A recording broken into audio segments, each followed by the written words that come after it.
Hello friends, micro teaching के session में आपका स्वागत है। अभी मैं आपको जो माइक्रो टीचिंग का स्किल है, उदाहरण एवं दाखले, ये जो स्किल है इसका लेसन प्लान कैसे निकालना है वह मैं अभी आपको बताने वाली हूँ। उसी को use of example and illustration भी कहते हैं। तो ये जो उदाहरण एवं दाखलों का जो प्रयोग है, ये जो स्किल है, इसका लेसन हमें निकालना है। तो वो किस प्रकार से लिखना है ये मैं अभी आपको बता रही हूँ। इसमें सबसे पहले आपको विषय लिखना है, जैसे मैंने रसायन शास्त्र लिया है यहाँ पे विज्ञान में। उसके बाद विषयांश लिखना है, जैसे पदार्थ गर्म व ठंडा करने पर अपनी अवस्था बदलते हैं, यह मैंने पढ़ाया है पाठ। तो ये विषयांश हो गया है। उसके बाद यहाँ समय है 5 से 7 मिनट और कक्षा है 7वीं।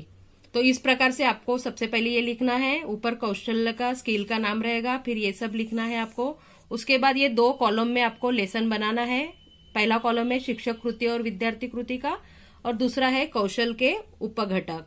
तो ये 2 कॉलम है, ये 2 कॉलम में आपको लेसन बनाना है।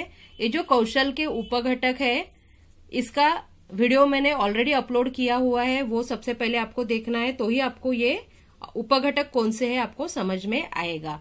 तो इसमें देखिए, शिक्षक छात्रों को प्रश्न पूछते हैं और छात्र भी उसके उत्तर देते हैं कि जैसे पदार्थ कितने अवस्था में पाया जाता है, तो 3 अवस्थाओं में पाया जाता है। तो इस प्रकार से शिक्षक अलग अलग प्रश्न पूछते हैं, फिर बोलते हैं कि आज हम पदार्थ गर्म एवं ठंडा करने पर अपनी अवस्था बदलते हैं, यह देखेंगे।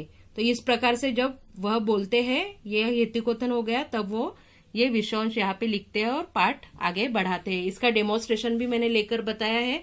उसके बाद आगे के क्वेश्चन है, जैसे बर्फ का उदाहरण दिया है कि बर्फ को गर्म करने के बाद क्या होता है। तो यहाँ उपघटक में मैंने लिखा है कि आयु अनुसार योग्य उदाहरण, क्योंकि बच्चों की जो आयु है उनको जो एज है, एज के अनुसार उनको समझ में आएगा, ऐसा ही एग्जाम्पल यहाँ पे लिया गया है। उसके बाद है कि ये घी का भी एग्जाम्पल यहाँ पे दिया गया है। ये भी बच्चों को पूछा गया है कि घी के इसके अलावा और कौन कौन से उदाहरण है। तो बच्चों ने ये आंसर्स दिए हैं। घी का उदाहरण बताया है, मोम का उदाहरण बताया है यहाँ पे, और लाख का उदाहरण बताया है कि इन सबको गर्म किए तो उसका रूपांतर द्रव में होता है। तो यहाँ पे उपघटक में क्या आएगा, विद्यार्थी सहभाग, क्योंकि यहाँ पे छात्रों ने आंसर्स दिए हैं, और आयु अनुसार योग्य उदाहरण, कि ये सब बच्चे जानते हैं, समझते हैं, तो आयु के अनुसार ये एग्जाम्पल बिल्कुल सही है। तो इस प्रकार से अलग अलग उदाहरण लेकर ये पाठ समझाया है। उसके बाद यहाँ पे एक मोम का उदाहरण दिया गया है कि मोम को फिर ठंडा करने के बाद उसका ठोस में रूपांतर होता है। फिर यहाँ पे दिया है कि विषय वस्तु अनुसार योग्य उदाहरण। ये उपघटक यहाँ पे लिखा है कि जो हमें पढ़ाना है कि पदार्थों को गर्म या ठंडा करने पर उसकी अवस्था बदलती है। तो ये जो अपनी विषय वस्तु है उसी के अनुसार यहाँ पे उदाहरण लिया गया है, इसीलिए यहाँ पे उपघटक ऐसा लिखा गया है कि विषय वस्तु अनुसार योग्य उदाहरण। उसके बाद अलग अलग उदाहरण देने के बाद में शिक्षक फिर घी का उदाहरण देते कि घी को गर्म करने पर द्रव बनता है और ठंडा करने पर उसका ठोस में रूपांतर होता है। तो इस प्रकार से यहाँ विविध प्रकार के उदाहरण देकर ये पाठ समझाया गया है। और सबसे आखिरी में विद्यार्थियों को पूछा गया है कि इसके ऊपर से निष्कर्ष क्या निकलता है, जैसे इन सभी उदाहरणों से क्या निष्कर्ष निकलता है। तो जब विद्यार्थी छात्र ये आंसर देते हैं, तब यहाँ पे अपनी उद्दिष्ट पूर्ति होती है, कि जिस उद्देश्य से हमने ये लेसन लिया है वो उद्देश्य हमारा यहाँ पूर्ण होता है। इसलिए यहाँ पे जो है उद्दिष्ट पूर्ति लिखा गया है उपघटक में। तो इस प्रकार से ये लेसन पूरा यहाँ पे 5 से 7 मिनट में ये कंप्लीट हुआ है।